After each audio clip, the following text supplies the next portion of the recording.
Good morning and सभी को राधे राधे। और हमारी आ चुकी हैं नवदुर्गी माता, यानी कि सभी को जय माता दी। तो चलिए शुरुआत करते हैं हमारे नवदुर्गों की शुरुआत की, यानी हमारी माता रानी की। तो हम लिए थे थोड़े से फूल तोड़ के, ये देखिए थोड़े से फूल वूल तोड़ लिए थे माता रानी के लिए, पूजा वूजा के लिए। और फिर हम वहाँ से आ गए, फूल वूल तोड़ के वहाँ से छोटे छोटे फूलों को तोड़ा, क्योंकि फूल ख़त्म ही हो गए थे जब, क्योंकि दोपहर थी बिल्कुल, और फूल सभी लोग ले गए थे तो फूल थोड़े से बचे हुए थे। उसके बाद बनाया फिर मैंने फलार वगैरह। तो ये साबूदाने मैंने गला के रख दिए थे पहले से ही, तो अच्छे से गल चुके थे। उसके बाद फिर ये देखिए एक एक अच्छा सा लग रहा था, साबूदाना खिल चुका था। और थोड़ी सी फिर मैंने मूंगफली को घी में अच्छे से फ्राई किया, आप देख सकते हो। उसके बाद फिर मैंने हरी मिर्च वगैरह काट के रखी हुई थी, और फिर हरी मिर्च को भी तड़का लगा दिया मैंने उसी घी में। और जो मूंगफली के दाने थे वो भी मैंने निकाल लिए थे, अच्छे से फ्राई हो गए थे हमारे। उसके बाद फलारी नमक डाल दिया, उसके बाद डाल दी थी मूंगफली, और मूंगफली डालने के बाद आई थी साबूदाने की बारी। तो साबूदाने को भी मैंने उसमें घी में अच्छे से फ्राई कर लिया। और ये देखिए फिर धीमी धीमी आंच पर भी हमने पकाया, और ढक भी दिया था 2-5 मिनट के लिए, जिससे हमारे साबूदाने और अच्छे खिले खिले दिखें।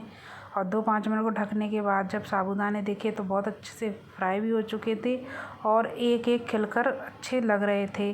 उसके बाद साबूदाने बन चुके थे फाइनली। और बनने के बाद जो भी रहता है, फिर भोग लगाने की बारी आती है।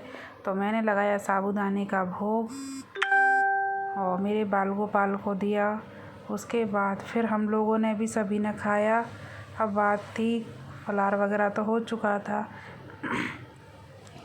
शाम को आपको खाना भी बनाना था। तो शाम को फिर मैंने थोड़ी सी दाल ले ली थी, और फिर दाल को लगाया था मैंने कुकर में। आज तो मेरे को कुकर में ही बनानी पड़ी, क्योंकि मेरा इंडक्शन हो चुका था ख़राब। तो फिर मैंने कुकर में ही सीटी लगाई थी। वैसे तो मैं कुकर में बनाती नहीं हूँ, लेकिन फिर भी क्या है, आज मुझे बनाना पड़ा, क्योंकि इंडक्शन ख़राब था तो उस पर बन नहीं पा रही थी। और ये देखिए हमारी दाल अच्छे से पक चुकी है। और इधर लगाया था मैंने, आज मुझे बनाने थे टिक्कर, बच्चों की स्पेशल डिमांड थी मम्मा टिक्कर बनाना। और आटे में मिला दिया था रवा, ये देखिए। अब इसमें हम बेसिक मसाले भी डाल देंगे, सौंफ वगैरह सब कुछ, नमक वमक, घी वगैरह मोइन के लिए।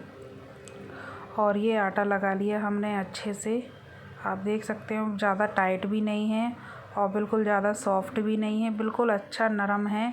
और देखिए कितनी आसानी से मुलायम सा हो गया है। उसके बाद लगाने की बारी आ गई थी दाल में तड़का, और ये डाला मैंने कढ़ाई में थोड़ा सा तेल। उसके बाद टमाटर, प्याज, हरी मिर्च ये सब काट के रखे हुए थे मैंने, और फिर इसमें प्याज वगैरह को और हरी मिर्ची को अच्छे से मैंने डाल दिया। और थोड़ी देर बाद इसमें डाले थे टमाटर, ये देखिए आप। टमाटर को भी मैंने अच्छे से पकाया, थोड़ी सी डाल दी थी लाल मिर्च। और इधर फिर मैंने जो दाल को फ्राई करके रखा था वो डाल दिया था। और फिर मैंने कर लिया था थोड़ा सा गर्म पानी। तो गर्म पानी करने के बाद हमारी हो चुकी थी दाल तैयार, आप देख सकते हैं। हमारी फाइनली जो दाल का तड़का था वो लगकर तैयार हो चुका है। कितनी टेस्टी और स्वादिष्ट लग रही है, खाने में भी बहुत अच्छी लगती है। उसके बाद बारी आ गई थी टिक्कर बनाने की, और बच्चे भी तैयार बैठे थे, शाम हो चुकी थी, बच्चों को लगी हुई थी भूख। तो फिर मैंने जल्दी से उनको बनाए दिए थे तिड़के। और ये देखिए मैंने अच्छे से बेल कर रख दिए। अब इनको सेकने की बारी थी, तवा पर डाले और इनको बिल्कुल धीमी धीमी आंच पर सेके। और फिर इसको ये देखिए इस प्रकार से सेकने के बाद अब इसको मैं करूँगी घी में फ्राई बच्चों के लिए। ये सिंपल सा हमारा तक टिक्कर बन चुका है। और ये डाला मैंने थोड़ा सा घी बच्चों को, और फिर मैं एक एक तरीके से बच्चों के लिए बढ़िया कड़क कड़क टिक्कर अच्छे से तैयार कर दूँगी।